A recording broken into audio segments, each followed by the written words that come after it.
Meu nome é Diego Rox e esse aqui é o canal Será Verdade. Você alguma vez já viu algum desses quadros?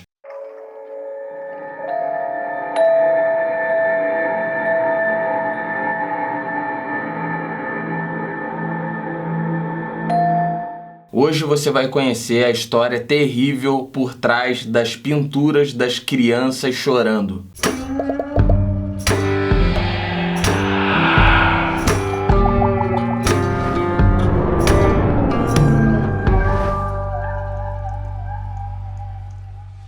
Se você ver essas imagens, essas pinturas, nem é preciso contar a história por trás dos quadros das crianças chorando para você perceber que há algo de muito estranho nessas pinturas. Os quadros por si só já são muito macabros, mas a história contada que está por trás dessas pinturas deixa mais macabro ainda. Os quadros foram feitos por um pintor italiano que se chama Giovanni Bragolin. Ele nasceu em 1911 e faleceu em 1981, vítima de um câncer. Giovanni Bragolin, esse é o nome que ele escolheu para assinar as pinturas das crianças chorando. E foi exclusivamente através desses quadros que ele ficou muito famoso. Essas pinturas foram vendidas por todas as partes do mundo. Ao todo foram pintadas 27 pinturas das crianças chorando. E antes dessas pinturas, esse pintor era simplesmente desconhecido. Como é que Giovanni ficou famoso em todo o mundo de uma hora para outra? De onde é que saiu a inspiração para fazer esses quadros? Ele já pintava há anos e não era conhecido. Como isso aconteceu de uma hora para outra? Antes da fama, Giovanni fazia quadros para vender para turistas. E dizem que Giovanni não é o real nome dele. Dizem que o nome real dele é Bruno Amadio. E ele mudou de nome por diversas vezes. E dizem que ele mudou de nome por diversas vezes para ver se com uma assinatura diferente nas pinturas, com um nome mais artístico, ele não alcançasse o sucesso. Mas a carreira dele sempre foi um fracasso até então. Até o momento em que ele decidiu fazer um pacto com o diabo, como diversas histórias que a gente já ouviu. Decidiu fazer um pacto em troca de sucesso. A história contada sobre ele não diz como foi feito esse pacto, quando foi e nem onde foi feito. A história só diz que foi feito. E logo depois desse pacto ele mudou o nome para Giovanni Bragolin, como o conhecem. E depois nunca mais ele fez pinturas de crianças sorrindo, só os quadros macabros das crianças chorando. Fez 27 quadros de crianças chorando. E as circunstâncias em que essas crianças foram pintadas são assustadoras, repletas de mensagens subliminares. Eu não vou mostrar todas as 27 para o vídeo não ficar longo, mas as poucas que eu vou mostrar para você já vai ser o suficiente para você tirar todas as suas conclusões. Um dos quadros é esse aí. À primeira vista você vê uma garotinha chorando e olhando para cima, nada mais.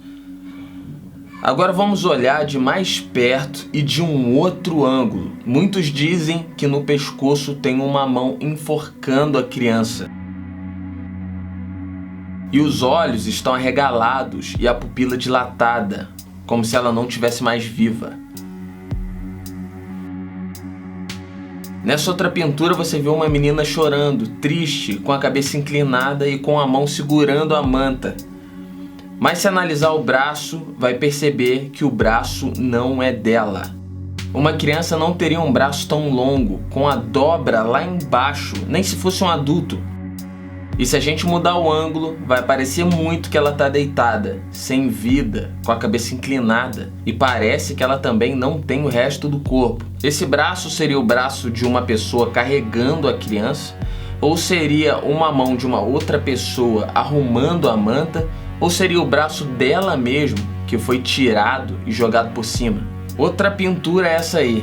Uma pintura bem macabra por si só. Se você reparar, vai ver que um dos olhos está preto. E não é questão de sombra. Se você olhar bem no olho, vai ver que tem iluminação na parte de baixo e está murcho. O olho está com um buraco, como se tivesse sido tirado, literalmente tirado.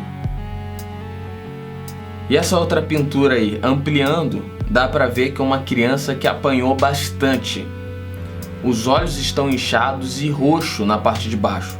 E se olhar no canto do olho, vai ver que tem sangue. Lembrando que a pintura foi feita em detalhes. Tudo que foi feito ali foi feito por querer, foi feito de forma pensada pelo artista. A boca está inchada e a bochecha também está inchada, mas só de um lado, o mesmo lado do olho machucado. Também há dúvida se o nariz torto não seria um nariz quebrado. E essa outra pintura que você está vendo agora é uma das mais macabras que ele fez. À primeira vista é só um garoto chorando, como nos outros quadros. Mas a orelha está machucada, os olhos também, o rosto está inchado e o pior, a criança parece não ter corpo. Dizem que o que está debaixo não é o corpo, e sim uma pedra. Uma pedra, um cachecol para disfarçar e a cabeça. Ele teria pintado uma cabeça em cima de uma pedra. Nessa outra imagem tem uma menina encostada numa parede, mas muitos dizem que na verdade ela não está encostada, e sim deitada na pedra. Ela estaria viva ou não? A pintura que você mais vai ver quando você pesquisar sobre esse assunto é essa aí.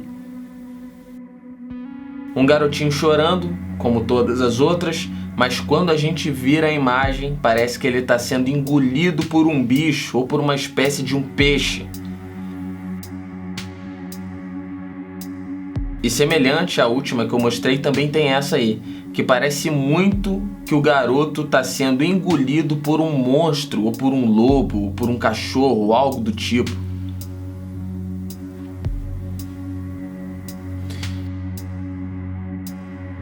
Se você quiser, você pode jogar no Google e pesquisar sobre as outras pinturas e olhar uma por uma. Mas é bem difícil você encontrar todas as 27, porque parece que algumas dessas pinturas foram destruídas. Na internet, você vai encontrar alguns jornais da época relatando casos macabros que envolvem esses quadros.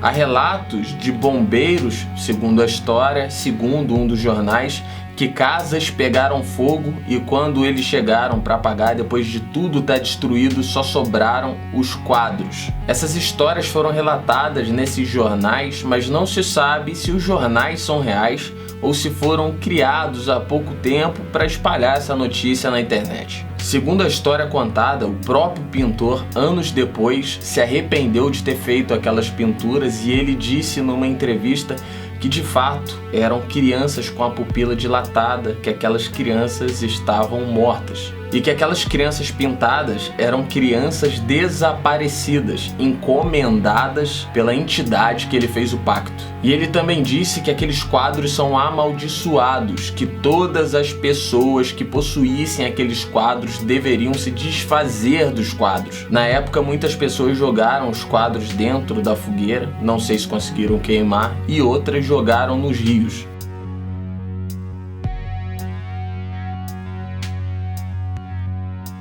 Sobre o pintor Giovanni, ninguém sabe onde ele nasceu, o nome dos seus pais, como foi a sua vida antes dessa pintura, como foi a infância.